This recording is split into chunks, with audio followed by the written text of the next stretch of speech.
In the plugin, select the deck specification option.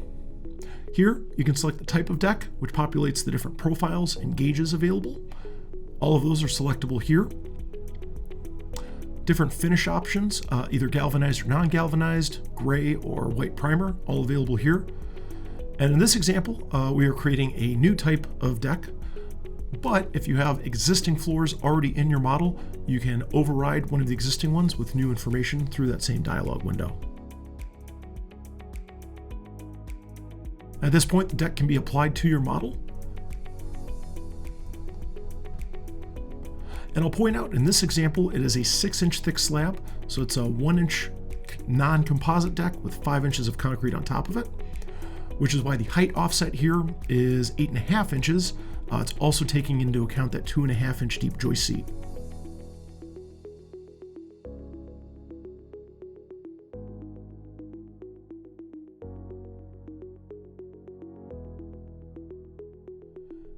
And if we take a look at this section here with the detail level set to fine, you can see the joist bearing with the deck slab on top of it.